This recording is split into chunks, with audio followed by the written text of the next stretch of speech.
नमो अरिहंताणं नमो सिद्धाणं नमो ऐर्याणं नमो वज्झायाणं नमो लूयि सबसाहुणं येषु पंच नमोकारो सबपावपणासनं मंगलाणं च सभ्यसिं पदमं हवै मंगलं पदमं हवै मंगलम्। ओम शांति शांति शांति। श्रमण भगवान महावीर स्वामीना चरण कमळમાં તથા સદગુરુદેવના ચરણ કમળમાં ઉપકારી સર્વ સંત સતીજીના ચરણ કમળમાં આપણા સૌના ભાવપૂર્વક અવિરામ કોટી કોટી વંદન। જય જીનેન્દ્ર। તારીખ 28/4/26 ધર્મકથા। આજની આપણી કથાનું નામ છે વિમલ કુમાર અને સહદેવની કથા। આજની આપણી કથાનું નામ છે વિમલ કુમાર અને સહદેવની કથા। પાપનો ડર રાખો। કથાનો વિષય છે પાપ ભીરુ બનો, પાપનો ડર રાખો। આજની આપણી કથાનું નામ છે વિમલ કુમાર અને સહદેવની કથા। કથાનો વિષય છે પાપ ભીરુ બનો, પાપનો ડર રાખો। જુઓ, જીવને સાપનો ડર છે પરંતુ પાપનો ડર નથી। સાપથી આપણે દૂર ભાગીએ છીએ। સાપ એટલે સ્નેક।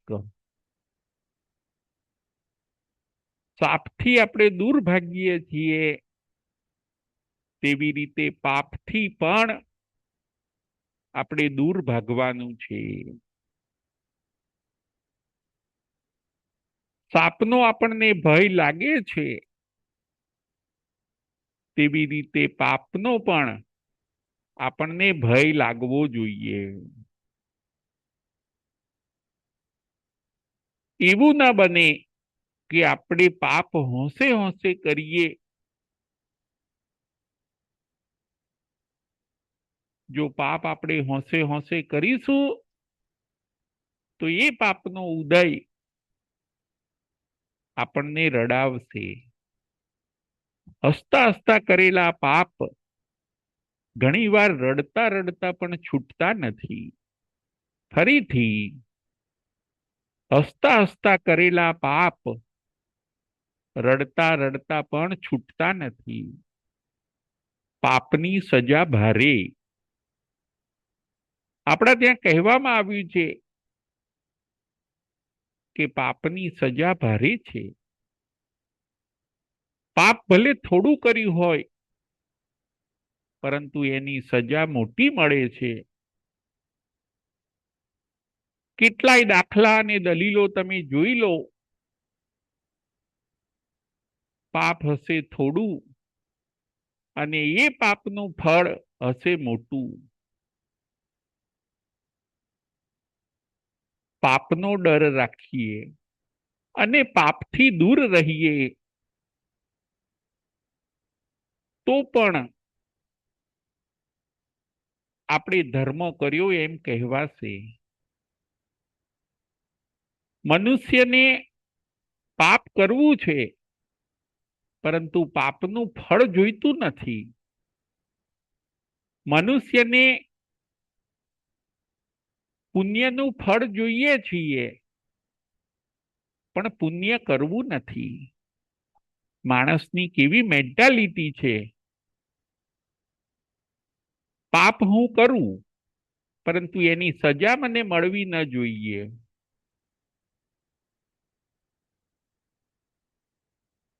પુણ્ય ન કરું પરંતુ મને સારા સારા પદાર્થો મળવા જોઈએ.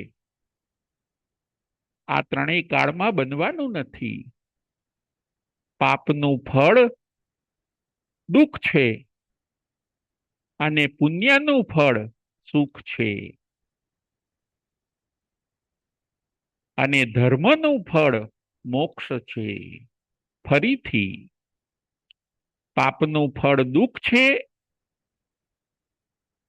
પુણ્યનું ફળ સુખ છે અને ધર્મનું ફળ મોક્ષ છે. પાપનો ડર રાખો. આજે આપણે બે કથા જોવાની છે. એક કથા વિમલ કુમાર અને સહદેવની કથા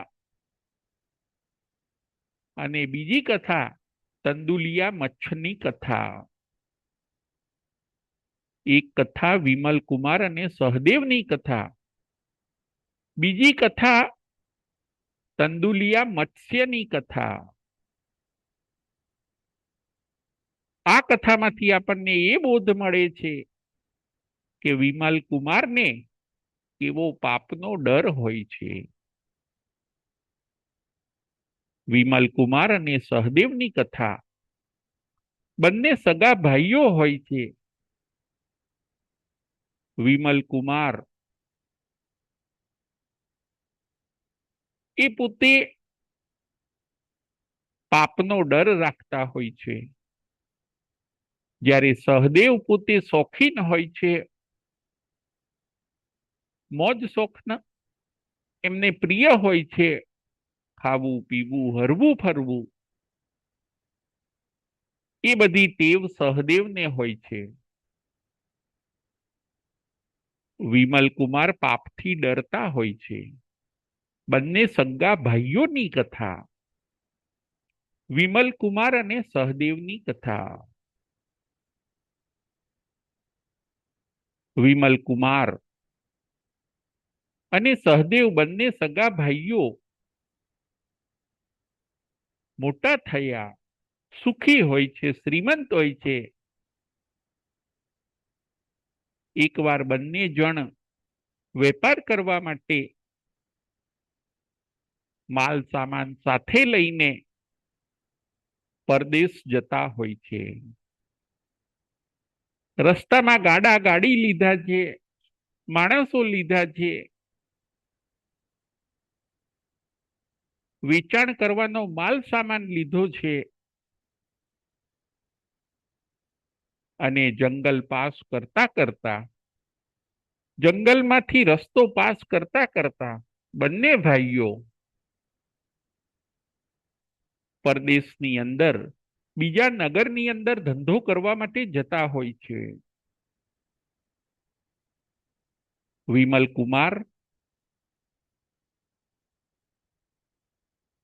કુમાર હવે વિચારે છે કે હવે ભૂખ લાગી છે, કંઈક રસોઈ બનાવવી પડશે. વિમલ કુમાર પોતે અગ્નિ પ્રગટાવે છે. થોડું રસોઈ બનાવવાની ચાલુ કરે છે. એમનો ભાઈ સહદેવ એ નાહવા ધોવા માટે બાજુના તળાવમાં ગયો હોય છે. આ બાજુ વિમલ કુમાર પોતે અગ્નિ પેટાવીને રસોઈનું કામ ચાલુ કરે છે. જમવું તો પડશે, જમ્યા વગર હવે ચાલશે નહીં. વિમલ કુમાર રસોઈ બનાવે છે. એક દેવ એમની પરીક્ષા કરવા માટે આવે છે. વિમલ કુમારને કેવો પાપનો ડર છે એની પરીક્ષા કરવા માટે એક દેવ આવે છે. મનુષ્યનું રૂપ લઈને આવે છે. આવીને દેવ કહે છે, હે દેવાનું પ્રિય, તમે કોણ છો? અહીંયા શું કરી રહ્યા છો? વિમલ કુમાર કહે છે, અમે વેપારી છીએ, વેપાર કરવા માટે જઈએ છીએ. અહીંયા રસોઈ બનાવીને અમે ભોજનનો પ્રબંધ કરીએ છીએ, એટલે અહીંયા રોકાયા છીએ. દેવ, મનુષ્યના રૂપમાં રહેલો દેવ કહે છે કે આપ મને થોડી અગ્નિ આપો, થોડા અંગારા આપો. મારે પણ અગ્નિ પેટાવવી છે, મારે પણ અગ્નિનું કામ છે, મારે પણ અગ્નિ જોઈએ છીએ. મનુષ્યના રૂપમાં રહેલો દેવ વિમલ કુમાર પાસે અગ્નિ માગે છે, અંગારા માગે છે.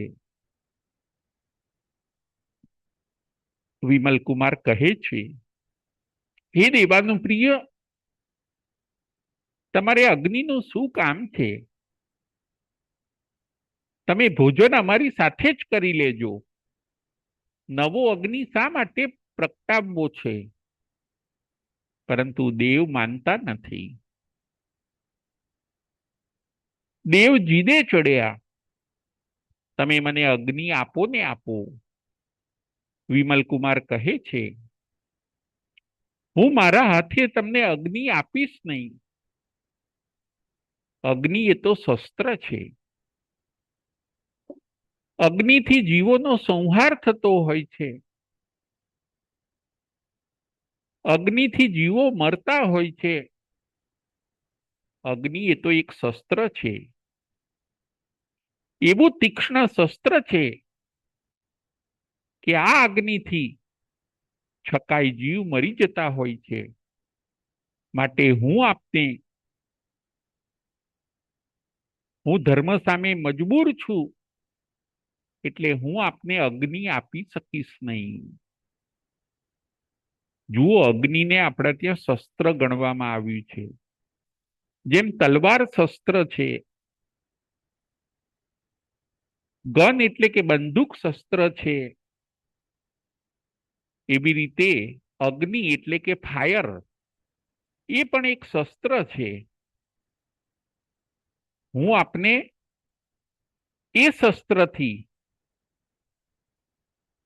અગ્નિ પેટાવવાથી ઘણા પૃથ્વીકાય, અપકાય, તેવુકાય, વાયુકાય અને વનસ્પતિકાયના જીવની હિંસા થતી હોય છે.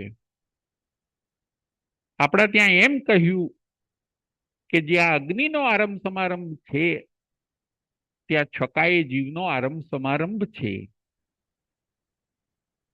અગ્નિને પેટાવવો, અગ્નિ બીજાને આપવો, આગ લગાડવી, આ બહુ મોટું પાપ છે. અગ્નિથી સંહાર બહુ થતો હોય છે. એટલે વિમલ કુમાર પોતે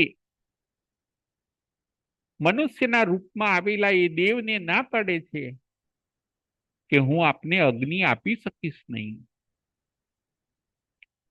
એનાથી ઘણું પાપ થાય છે. વિમલ કુમારને પાપનો ડર હોય છે. એ પોતે અગ્નિ આપવા માટે તૈયાર થતા નથી. આ બાજુ દેવ એક વાર કહે છે, બે વાર કહે છે. વિમલ કુમાર ના પાડે છે કે મને માફ કરજો, પરંતુ જેનાથી અધર્મ થાય, જેનાથી પાપ થાય, એવી વસ્તુનું હું આદાન પ્રદાન કરી શકીશ નહીં. વગર કારણે મારે પાપ શું કરવા કરવું? આપ અમારી સાથે જમી લેજો. પરંતુ એ મનુષ્યના રૂપમાં આવેલા દેવ માનતા નથી. વિમલ કુમારને ધમકી આપે છે. છતાં પણ વિમલ કુમાર મક્કમ રહે છે. એ દેવ પોતે હવે ગુસ્સે થઈને પોતાનું વિકરાળ સ્વરૂપ પ્રગટ કરે છે. તમને મારી શક્તિની ક્યાં ખબર છે? હું તમને જીવનથી રહિત કરી દઈશ. વિમલ કુમારે દેવનું વિકરાળ સ્વરૂપ જોયું. વિમલ કુમારને થઈ ગયું કે આ કોઈ દેવ છે. છતાં પણ વિમલ કુમાર પોતે ડરતા નથી. એ કહે છે કે ધર્મ સાચવતા સાચવતા કદાચ મૃત્યુ થઈ જાય તો પણ મને મંજૂર છે, પરંતુ મારો ધર્મ સાચવવો અને પાપથી દૂર રહેવું એ મારું ફરજ અને કર્તવ્ય છે. પાપથી દૂર રહેતા રહેતા જો મૃત્યુ આવે તો પણ મને મંજૂર છે. આપને જે કરવું હોય એ કરી શકો છો. દેવ એક વાર કહે છે, 2 વાર કહે છે, 3 વાર કહે છે, છતાં પણ વિમલ કુમાર મક્કમ રહે છે. હું તમારો અભિનય નથી કરતો, હું તમને નાખુશ કરવા નથી માંગતો, પરંતુ મારા ધર્મની મર્યાદા છે. પાપ કરવું નહીં, પાપ કરાવવું નહીં, અને કોઈ પાપ કરતું હોય તો એની અનુમોદના પણ ન કરવી. મારે તમારી સાથે મિત્રતા છે, પરંતુ હું આ અગ્નિ આપવાનું કામ, અંગારા આપવાનું કામ આજે પણ નહીં અને કાલે પણ નહીં, હું નહીં કરી શકું. દેવને હવે થઈ ગયું, દેવને હવે મનોમન થઈ ગયું કે ખરેખર આ વિમલ કુમાર ધર્મમાં બહુ દ્રઢ છે, એને પાપનો ડર છે. દેવે પોતાનું હવે દિવ્ય સ્વરૂપ પ્રગટ કર્યું, વિમલ કુમારને દર્શન આપ્યા અને વિમલ કુમારને કહ્યું, ધન્ય છે તમારી ધર્મ ભાવનાને અને ધન્ય છે તમારા પાપના ડરને. મેં દેવરાજ ઇન્દ્ર પાસેથી જે તમારા વખાણ સાંભળ્યા હતા એવા જ તમે ધર્મમાં મક્કમ છો, એમ કહીને દેવ પોતે વિમલ કુમારની ધર્મ ભાવનાને વંદન કરે છે. દેવ કહે છે, હે વિમલ કુમાર, હું તમારા ઉપર પ્રસન્ન છું. માગો માગો, તમે જે માગશો એ હું તમને આપવા માટે તૈયાર છું. વિમલ કુમાર પોતે કહે છે, આપના દર્શન થયા એ જ મારા માટે અહોભાગ્ય છે, મારે બીજું કંઈ નથી જોઈતું. છતાં પણ દેવ કહે છે કે દેવ દર્શન નિષ્ફળ ન જાય, દેવ કઈ વસ્તુ આપ્યા વગર ન જાય, માટે તમારે કંઈક લેવું જ પડશે. વિમલ કુમાર સંતોષી હોય છે. વિમલ કુમાર કહે છે, પુણ્યના ઉદયથી મારી પાસે બધું જ છે, મારી કોઈ વસ્તુની જરૂર નથી. એવા વિમલ કુમાર સંતોષી હોય છે. આવો સરસ ધર્મ મારી પાસે છે, એનાથી ઉત્તમ વસ્તુ બીજી કઈ હોઈ શકે. દેવ આફરીન થઈ જાય છે. વિમલ કુમારની ધર્મ દ્રઢતા અને પાપનો ડર જોઈને દેવ ખૂબ પ્રભાવિત થઈ જાય છે. દેવ વિમલ કુમારને એક મણી આપે છે. દેવ શું આપે છે? વિમલ કુમારને એક મણી આપે છે, દિવ્ય મણી. દેવ કહે છે, હે વિમલ કુમાર, તમારે આ મણી રાખવો જ પડશે. આ મણીની એ વિશેષતા છે,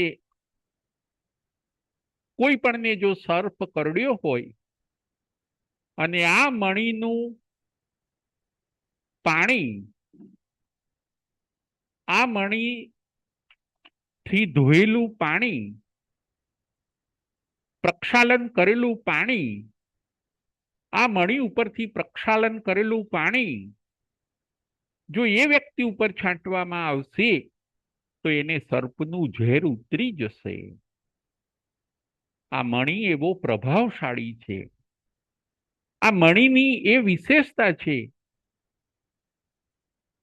કે એનાથી પ્રક્ષાલન કરેલું પાણી જેને સર્પ કરડ્યો હોય એના ઉપર જો છાંટવામાં આવશે તો એ સાપનું ઝેર તરત જ ઉતરી જશે, એ વ્યક્તિ સજીવન થશે. લો હું આપને મણી આપું છું, આપ પરોપકાર કરો, પરોપકારના માર્ગે આગળ વધો, અનેક જીવોને સાતા પહોંચાડો. આપની ધર્મ ભાવના જોઈને આ દિવ્ય મણી આજે હું આપને આપું છું. દિવ્ય મણી વિમલ કુમારને આપીને દેવ પોતે અદ્રશ્ય થઈ જાય છે. જુઓ વિમલ કુમારનો પાપનો ડર, દેવને અગ્નિ નથી આપતા.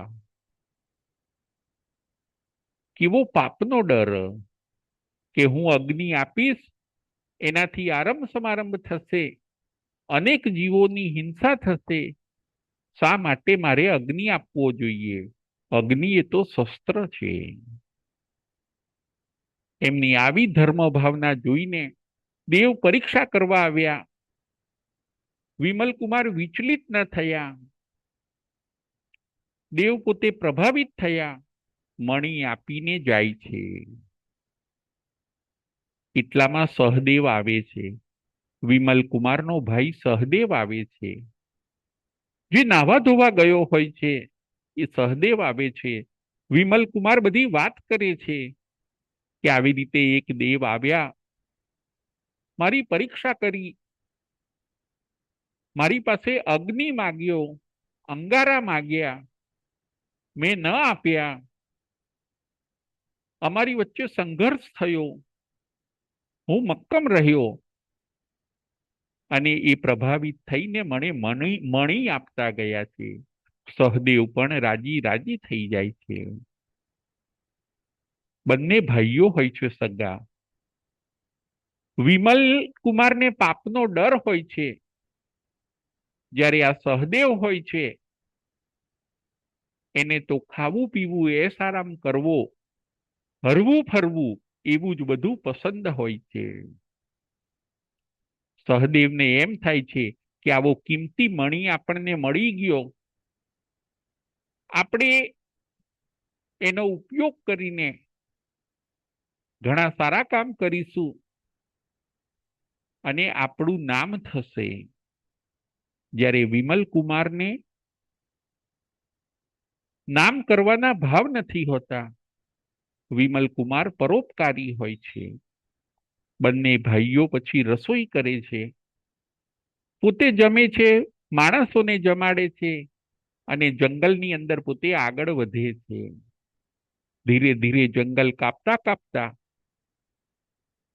પોતાનો રાસ રસીલો લઈને માણસોના કાફલા સાથે મરી મસાલાનું વેચાણ કરવા માટે બંને ભાઈઓ આગળ વધે છે. ધીરે ધીરે એક નગરમાં પહોંચી ગયા. એમને એમ થયું કે આ નગરમાં જઈને હવે આપણે વેપાર કરીશું. પહેલા બધા એક નગરમાંથી બીજા નગરમાં વેપાર કરવા માટે જતા. અહીંયા પણ આ બંને ભાઈઓ એક મોટા નગરની અંદર પ્રવેશ કરે છે. એમને એમ થયું કે અહીંયા આપણા માલ સામાનનું ઘણું વેચાણ થશે. નગરમાં પ્રવેશ કરે છે. નગરમાં જોવે છે, નગર ખૂબ વિશાળ છે. ત્યાંના રાજા પુરુષોત્તમ, ભવ્ય એના દરવાજા, કિલ્લાઓ અને કોટ જોઈને બંને ભાઈઓ પ્રભાવિત થાય છે. પણ જ્યારે નગરની અંદર પ્રવેશ કરે છે ત્યારે નગર સુમસામ હોય છે. માણસો બધા ઉદાસ હોય છે, નગરજનો બધા ઉદાસ હોય છે, સૌ ગમગીન બેઠા હોય છે. કોઈના મુખ ઉપર ઉત્સાહ દેખાતો નથી. બધાને ઉદાસ જોઈને આ વિમલ કુમાર અને સહદેવને પણ આશ્ચર્ય લાગ્યું કે આજે નગરમાં બધા ઉદાસ કેમ છે. કારણ પૂછ્યું તો કે અહીંના રાજા પુરુષોત્તમ, એમનો એકનો એક દીકરો અરિમલ્લ કુમાર, એ અરિમલ્લ કુમારને સાપ કરડ્યો છે. અનેક વૈદ્ય પાસે ઉપચાર કરાવ્યા છતાં પણ ઝેર નીકળતું નથી, ઝેર ઉતરતું નથી. રાજા અને પ્રજા બધા ચિંતામાં છે. માટે આજે નગરમાં શોકનું વાતાવરણ છે. પ્રજા બંને ભાઈઓને સમજાવે છે કે રાજાના રાજકુમાર અરિમલ્લ કુમારને સાપ કરડ્યો છે. અનેક પ્રયત્નો કર્યા, વૈદ્ય હકીમ બધાને બોલાવ્યા, પરંતુ ઝેર એવું ચડી ગયું છે કે એ ઝેર ઉતરતું નથી. હવે બધાએ પ્રયત્નો મૂકી દીધા છે. રાજકુમારને સારું થાય એવું લાગતું નથી. રાજા રાણી, આખું અંતેપુર, પ્રજાજનો બધા શોકગ્રસ્ત છે. એકના એક રાજકુમાર. રાજા પણ હવે નિરાશ થઈ ગયા છે કે જો રાજકુમાર ન જીવે તો મારે પણ જીવીને શું કરવાનું છે. ક્યાંય કોઈ આશાનું કિરણ દેખાતું નથી. હવે કરવું શું? વિમલ કુમારને તરત યાદ આવ્યું, મારી પાસે મણી છે, હું રાજકુમારનું ઝેર ઉતારું. તરત જ વિમલ કુમાર રાજાને કહેવડાવે છે. આ બાજુ રાજાએ પણ એલાન કર્યું હોય છે કે જે રાજકુમારનું ઝેર ઉતારશે એને હું અડધું રાજ્ય આપીશ. આ બાજુ રાજાએ પણ ઢંઢેરો પીટાવ્યો હોય છે કે મારા રાજકુમારનું જે કોઈ ઝેર ઉતારશે એને હું અડધું રાજ્ય આપીશ. વિમલ કુમાર પોતે રાજાને કહેવડાવે છે કે આપ પ્રબંધ કરો, મારી પાસે વિશેષતા વાળો મણી છે, એનાથી કદાચ હું રાજકુમારનું ઝેર ઉતારવામાં સફળ થઉં. રાજાના માણસો રાજાને સંદેશો કહેવડાવે છે. તાબડતોબ તરત જ વિમલ કુમારને રાજ દરબારમાં હાજર કરવામાં આવે છે. અરિમલ્લ રાજકુમાર જ્યાં સૂતા હોય છે, શરીર આખું લીલું છમ થઈ ગયું હોય છે. સાપનું ઝેર આખા શરીરમાં વ્યાપી ગયું હોય છે. એવા અરિમલ્લ કુમાર ઉપર આ વિમલ કુમાર મણીથી પ્રક્ષાલિત પાણી છાંટે છે. ધીરે ધીરે ઝેર ઉતરવા લાગ્યું. જેમ જેમ પાણી છાંટતા જાય, રાજકુમારનું ઝેર ઉતરતું જાય.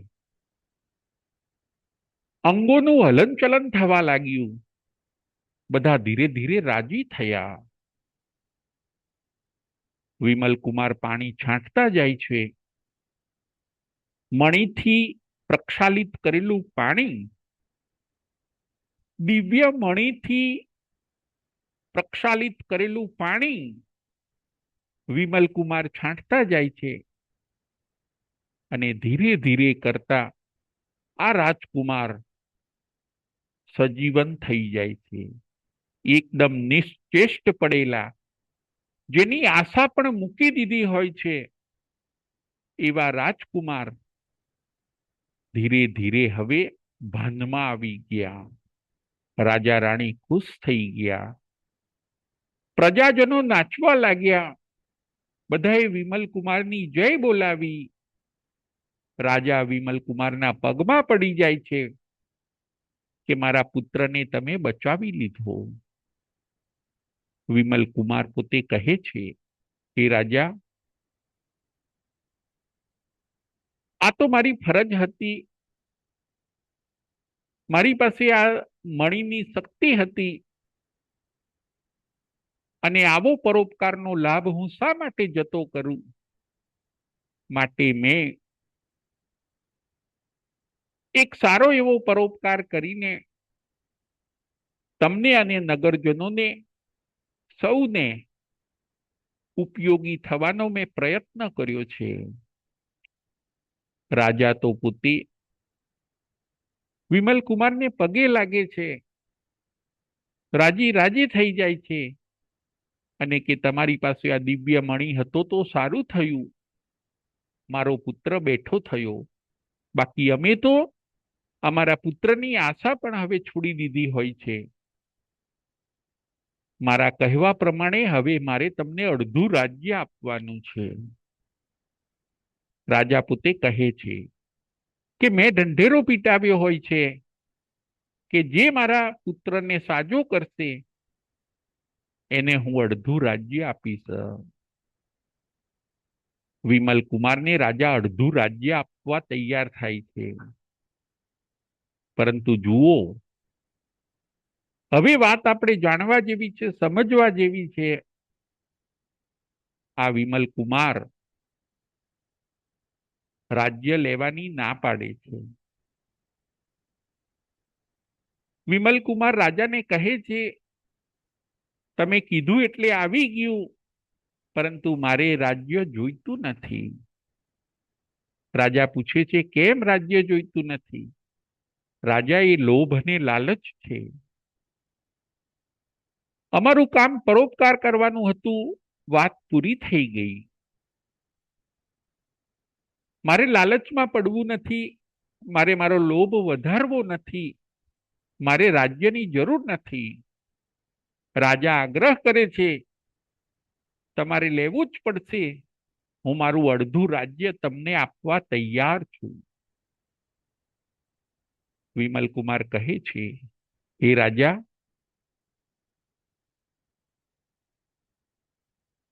હું એટલા માટે ના પાડું છું કે રાજ્ય લેવાથી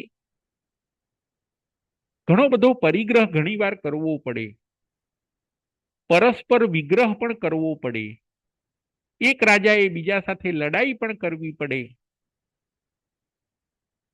પ્રજા ઉપર કર પણ નાખવો પડે, ઘણીવાર જોર જુલ્મપણું પણ કરવું પડે. આ રાજ્યને સાચવવા માટે અનેક અનિષ્ટો કરવા પડે.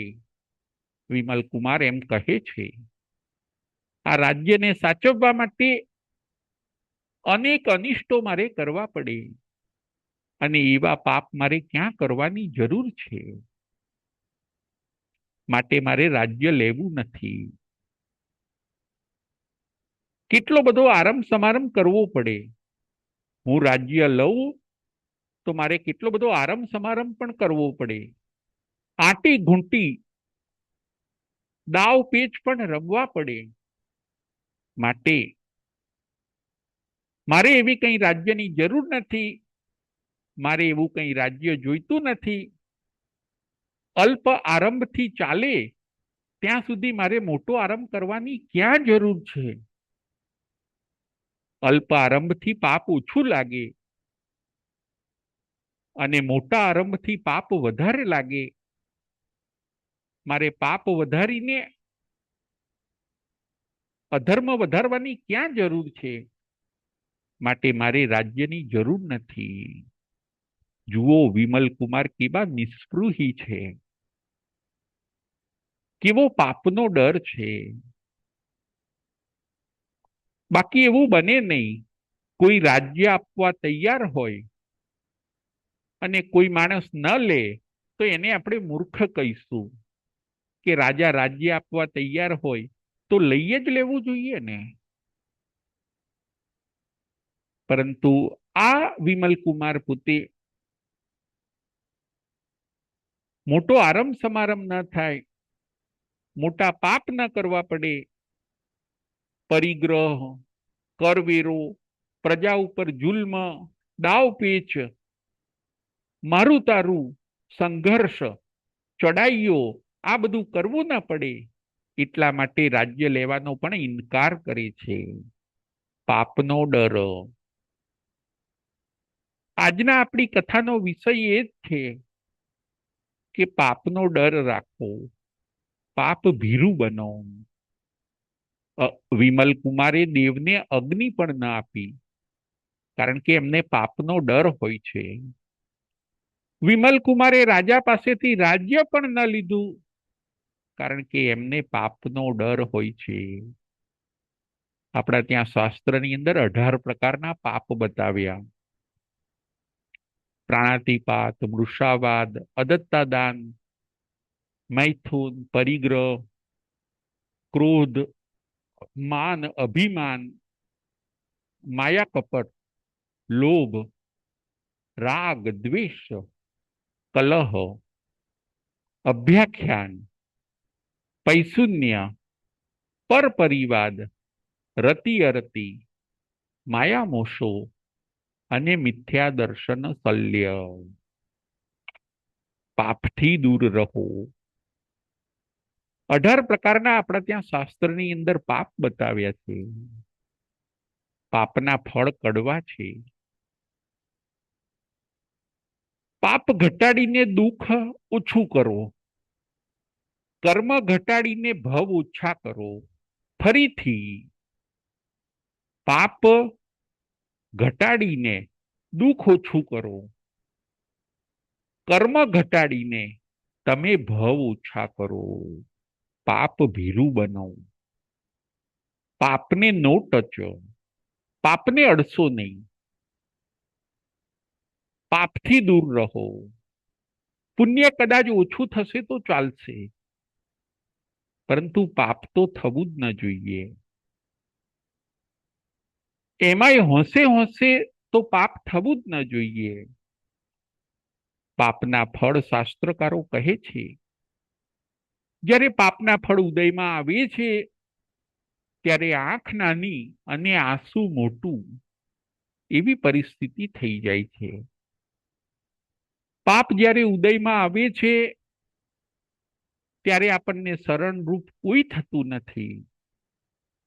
ભગવાન કહે છે, જો દુઃખ ન જોઈતું હોય તો પાપને તમે તિલાંજલિ આપો. કદાચ પુણ્ય ઓછું કરશો તો ચાલશે, પરંતુ પાપ ન થાય એનો તમે બરાબર ધ્યાન રાખો. ખોટું કરશો નહીં. સારું નથી કરતા, સારું કરો તો સારું છે, પરંતુ જો સારું નથી થતું તો ખોટું તો ન જ કરશો. સારું થાય તો કરો, પરંતુ ખોટું તો ન જ કરો. હું ખોટું તો કરીશ જ નહીં. જો આટલી પ્રતિજ્ઞા હશે તો પણ આપણે સદગતિમાં જઈશું. પાપથી દૂર રહો. વિમલ કુમાર કેવા પાપથી દૂર રહ્યા. આપણે ત્યાં બીજું દ્રષ્ટાંત આવે છે તંદુલિયા મત્સ્યનું. એક દ્રષ્ટાંત આપણે જોયું વિમલ કુમાર અને સહદેવનું. આ વિમલ કુમાર પોતે આવી જ રીતે પાપનો ડર રાખીને પોતે કલ્યાણનો માર્ગ પ્રશસ્ત કરે છે. આગળ જઈને ન્યાય નીતિથી ધન ઉપાર્જન કરે છે પોતે, અને મૃત્યુના અવસરે મૃત્યુ પામીને દેવલોકમાં જાય છે. આપણે પણ વિમલ કુમાર જેવો પાપનો ડર રાખવાનો છે. જૈન કોને કહેવાય? જે પાપ કરતા ડરે અને કદાચ પાપ થઈ જાય તો રડે. ફરીથી, જૈન કોને કહેવાય? જે પાપ કરતા ડરે અને કદાચ પાપ થઈ જાય તો એ પોતે રડે કે આ મારાથી ખોટું થઈ ગયું. એનું નામ છે જૈન. વિમલ કુમારે પોતાના કલ્યાણનો માર્ગ પ્રશસ્ત કર્યો. 18 પાપથી આપણે પણ દૂર રહીએ. તંદુલિયા મત્સ્યનું દ્રષ્ટાંત ખૂબ નાનકડું દ્રષ્ટાંત છે. 2 જ મિનિટની અંદર હું આપને કહું. તંદુલિયો મત્સ્ય એક નાનું જીવડું હોય છે, પંચેન્દ્રિય, સંઘની પંચેન્દ્રિય. મગરની પાપણ ઉપર બેસી રહે. મગરની પાપણ ઉપર બેઠું હોય છે. તંદુલ જેવડું. તંદુલ એટલે ચોખાનો દાણો. ચોખાના દાણા જેટલું એનું શરીર હોય છે. અને આ તંદુલિયો મત્સ્ય મગરની આંખ એની પાપણ ઉપર બેઠો હોય છે. એનું આયુષ્ય અંતર્મુહૂર્તનું જ હોય છે. મગરનું મોઢું ખુલ્લું છે. પાણીની અંદર મગરનું મોઢું ખુલ્લું છે. એના ખુલ્લા મોઢામાંથી કેટલીય માછલીઓ આવે છે ને જાય છે પાણીના પ્રવાહની અંદર. મગરનું મોઢું ખુલ્લું છે. પાણીના પ્રવાહની અંદર અનેક નાની મોટી માછલીઓ આવે છે ને જાય છે. તંદુલિયો મત્સ્ય વિચારે છે કે આ મગર કેવો ગાંડો છે. આ મગર કેવો ગાંડો છે. બધી માછલીઓને જવા દે છે.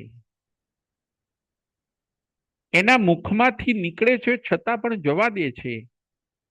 જો આ મગરની જગ્યાએ હું હોઉં તો એકે માછલીને જવા ન દઉં, બધી માછલીઓને ખાઈ જવું.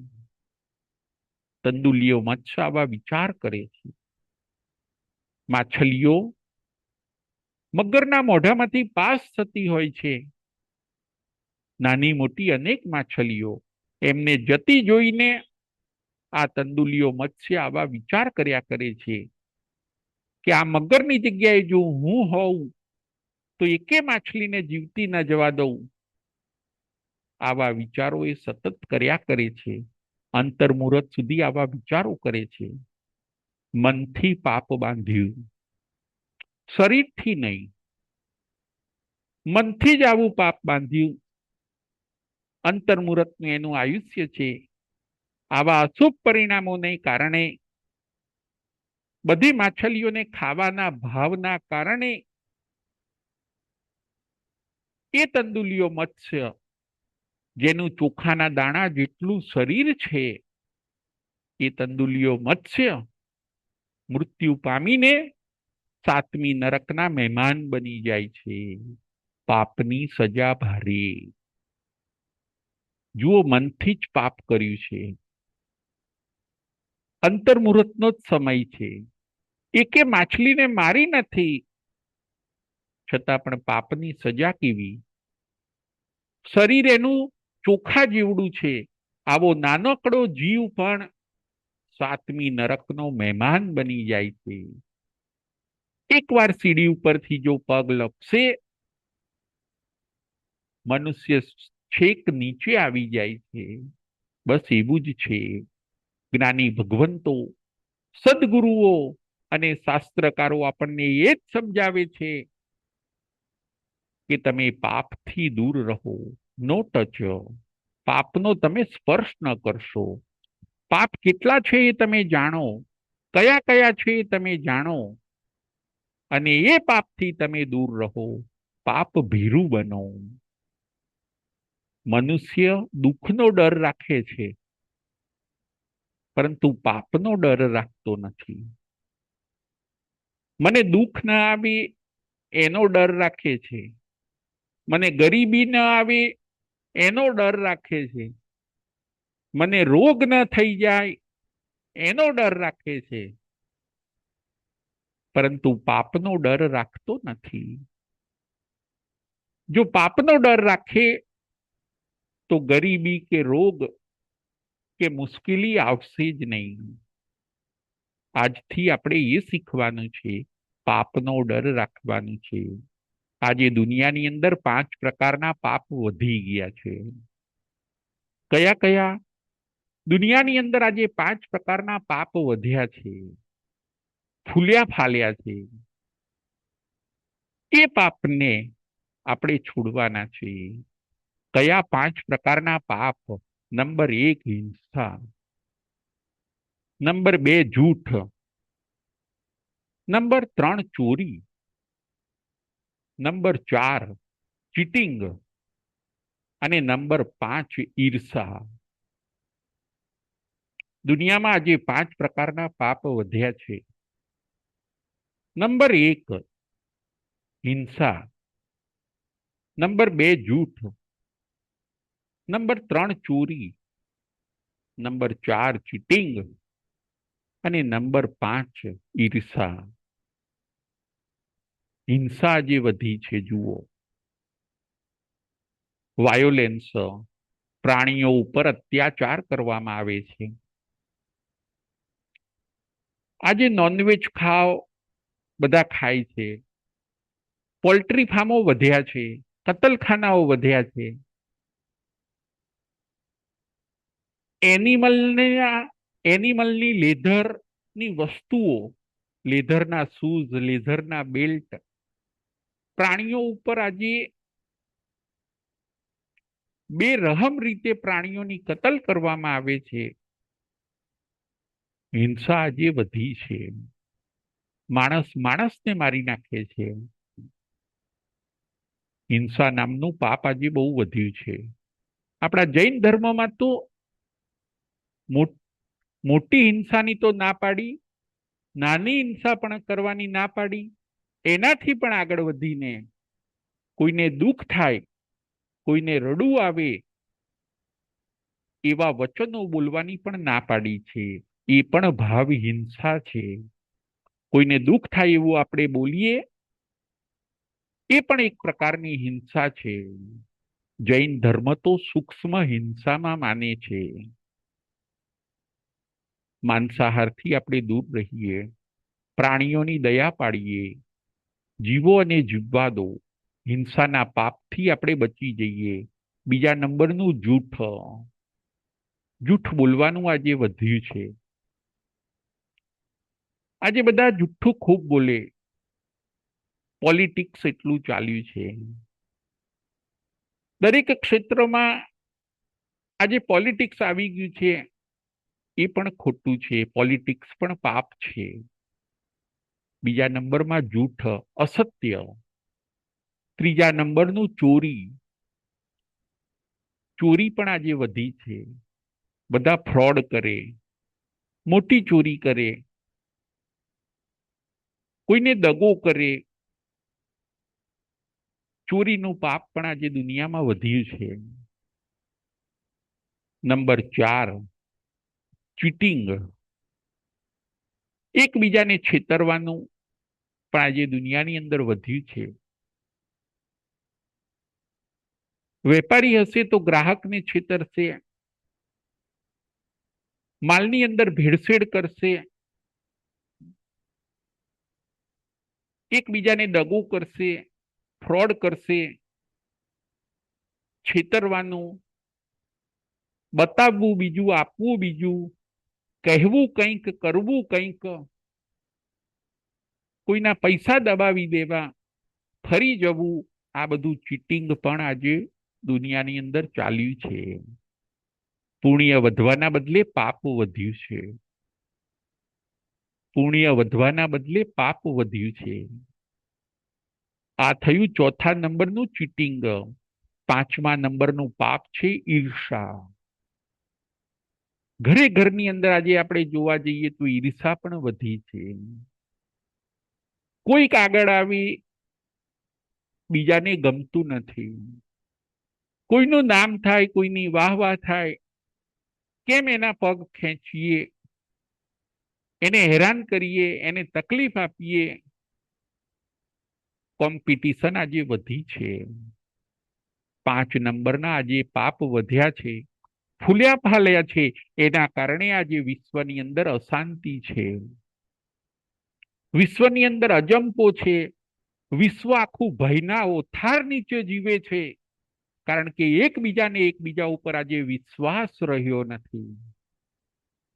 પાપનો ડર રાખીએ. 5 પાપોને આપણે તિલાંજલિ આપી દઈએ. આજે જ કરીએ, અત્યારે જ કરીએ. પાપના ફળ શું? પાપના ફળ પણ 5 બતાવ્યા. જે કોઈ પાપ કરે છે એને કયા ફળ મળે છે, કયું પનિશમેન્ટ મળે છે, પાપ કરનારને શું નુકસાન થાય છે, તો એના પણ 5 ફળ બતાવ્યા. પાપના 5 ફળ છે. પહેલું ફળ છે દુર્ગતિ. પાપનું પહેલું ફળ છે દુર્ગતિ. બીજું ફળ છે દુઃખ. પાપનું બીજું ફળ છે દુઃખ, તકલીફ. પાપનું ત્રીજું ફળ છે દુર્ભાગ્ય. બેડ લક. પાપનું ત્રીજું ફળ દુર્ભાગ્ય. પાપનું ચોથું ફળ અનાદેયપણું. પાપનું ચોથું ફળ છે અનાદેયપણું. અને પાપનું પાંચમું ફળ છે અપયસપણું. પાપના 5 ફળ. પહેલા તો જે પાપ કરે છે એને દુર્ગતિ મળે છે, નરક ગતિ અથવા તો તિર્યંચ ગતિ. જુઓ, નરક ગતિ કદાચ દેખાતી નથી, પરંતુ તિર્યંચ ગતિ તો આપણી સામે જ છે. દુર્ગતિ જીવને મળે છે. બીજું ફળ દુઃખ. દુઃખ, તકલીફ, મુશ્કેલીઓ, ગરીબી, આ બધું પાપનું બીજું ફળ છે. પાપનું ત્રીજું ફળ છે દુર્ભાગ્ય. જે માણસે બહુ પાપ કર્યા હોય એના બેડ લક હોય છે. એનું નસીબ જ સારું ના હોય, કારણ કે ભૂતકાળની અંદર પાપ કર્યા છે એટલે આજે એને ગુડ લક મળ્યું નથી. પાપનું ચોથું ફળ છે, પાપનું ચોથું પણ છે અનાદેયપણું. કોઈ આપણું વચન માને નહીં, આપણું કહેલું કોઈને ગમે નહીં, આપણું કોઈ માને નહીં. આ અનાદેયપણું. અને પાપનું પાંચમું ફળ અપયસપણું. આપણને કોઈ યશ ના આપે. આપણે સારું કામ કરીએ તો પણ આપણને યશ ના મળે, કારણ કે પાપનો ઉદય છે. આપણે વધારે કામ કરીએ, કોઈ આપણી કદર ન કરે, પ્રશંસા ન કરે, એ પણ પાપનું ફળ છે. પાપના ફળ આવા કટુ છે. જો દુઃખ નથી જોઈતું, ભગવાન કહે છે, તો તમે પાપને છોડી દો. જે લોકો પાપને છોડે છે એને ક્યારેય દુઃખ મળતું નથી, અને પુણ્યને કરે છે એને સદગતિ અને સુખ મળે છે. સદગતિ પણ આપણા ત્યાં 2 બતાવી, દેવગતિ અને મનુષ્ય ગતિ. જે પુણ્ય કરે છે એ દેવગતિ અને મનુષ્ય ગતિમાં ફર્યા કરે છે. એને ભાગ્ય પણ સારું મળે છે, એને સંજોગો, અનુકૂળતા, ધર્મ બધું મળે છે. માટે પાપનું ફળ દુઃખ છે અને પુણ્યનું ફળ સુખ છે. પાપનો ડર રાખીએ. આજનો આપણો પ્રવચનનો વિષય એ હોય છે, કથાનો વિષય એ હોય છે કે આપણે પાપ ભીરુ બનીએ. જેમ સાપનો ડર રાખીએ છીએ એમ આપણે પાપનો પણ ડર રાખવાનો છે. પાપ હોંશે હોંશે કરીએ છીએ અને પછી મારા નસીબમાં આ દુઃખ ક્યાંથી આવી ગયું. પરંતુ ભગવાન કહે છે કે પાપનું ફળ જ દુઃખ છે. તમે કદાચ હોંશે હોંશે પાપ ન કરો, અને કદાચ જીવન જરૂરી જે પાપ કરવા પડે ખાવા પીવા માટે, એના માટે ભગવાને પ્રતિક્રમણ બતાવ્યું છે કે તમે સવાર સાંજ 2 ટાઈમ પ્રતિક્રમણ કરો. ચોમાસાનું પક્ષીનું પ્રતિક્રમણ કરો, ચોમાસી પક્ષીનું પ્રતિક્રમણ કરો, સંવત્સરીનું પ્રતિક્રમણ કરો, પ્રાયશ્ચિત કરો ગુરુ પાસે.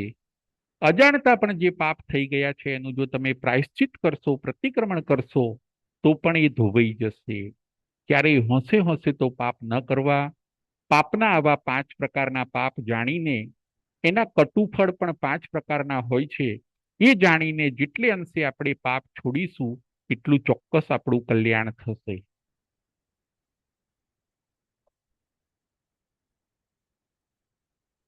પ્રશ્નોત્તરી. કયા 5 પાપ અત્યારે વધારે જોવા મળે છે?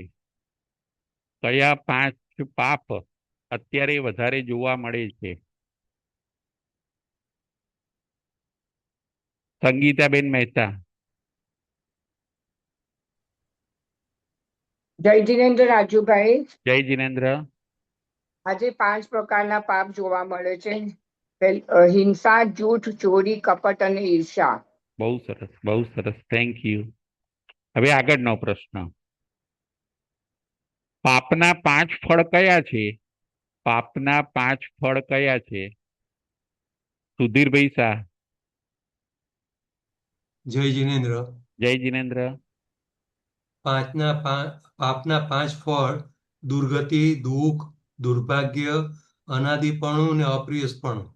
બહુ સરસ, બહુ સરસ.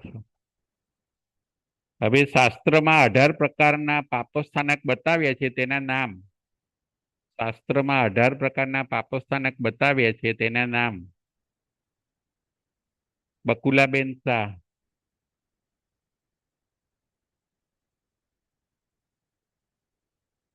જય જીનેન્દ્ર ગુરુદેવ. જય સાતામાં જિનેન્દ્ર. છું. હા, જય જિનેન્દ્ર. હા, 18 પાપ જે બતાવ્યા છે શાસ્ત્રમાં તે આ પ્રમાણે છે. પેલે પ્રાણાતિપાત, બીજે મુસાવાત, ત્રીજે અતદાદાન, ચોથે મૈથુન, પાંચમે પરિગ્રહ, છઠ્ઠે ક્રોધ, સાતમે માન, આઠમે માયા, નવમે લોભ, દસમે રાગ, 11મે દ્વેષ, 12મે ક્લેશ, 13મે અભ્યાખ્યાન, 14મે પૈશૂન્ય, 15મે પરપરિવાદ, 16મે અરઈ, 17મે માયા મોસો અને 18માં મિથ્યા દંશણ શલ્ય. 18 પ્રકારના પાપ શાસ્ત્રમાં બતાવ્યા છે. બહુ સરસ, બહુ સરસ. હવે આગળનો પ્રશ્ન. મનુષ્યના રૂપમાં આવેલા દેવ વિમલ કુમાર પાસે શું માગે છે? મનુષ્યના રૂપમાં આવેલા દેવ વિમલ કુમાર પાસે શું માગે છે? શીલાબેન શાહ. જય જીનેન્દ્ર સાહેબ. જય જિનેન્દ્ર. મનુષ્યના રૂપમાં આવેલ દેવ વિમલ કુમાર પાસે અંગારા માંગે છે, થોડો બ- અગ્નિ માંગે છે. બહુ સરસ, બહુ સરસ. આગળનો પ્રશ્ન. દેવ વિમલ કુમારને શું આપીને જાય છે? દેવ વિમલ કુમારને શું આપીને જાય છે? સંગીતાબેન મહેતા. તે વિમલ કુમારને દિવ્ય મણિ આપીને જાય છે. બહુ સરસ, બહુ સરસ.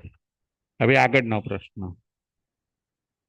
મણિની શું વિશેષતા હોય છે? મણિની શું વિશેષતા હોય છે? સુધીરભાઈ શાહ. મણિની જય શું જિનેન્દ્ર. જય જિનેન્દ્ર. મણિ પર પક્ષાલ કરેલું પાણી જે જેને સાપ કરડ્યો હોય એના પર છાંટવામાં આવે તો એનું સાપનું ઝેર દૂર થાય છે. બહુ સરસ, બહુ સરસ. Thank you. આગળનો પ્રશ્ન. રાજા વિમલ કુમારને શું આપવા તૈયાર થઈ જાય છે? રાજા વિમલ કુમારને શું આપવા માટે તૈયાર થઈ જાય છે? શીલાબેન શાહ. રાજા વિમલ કુમારને પોતાનું અડધું રાજ્ય આપવા તૈયાર થઈ જાય છે. બહુ સરસ, બહુ સરસ. હવે આગળનો પ્રશ્ન. વિમલ કુમાર કેમ રાજ્ય લેતા નથી? વિમલ કુમાર કેમ રાજ્ય લેતા નથી? બકુલાબેન શાહ.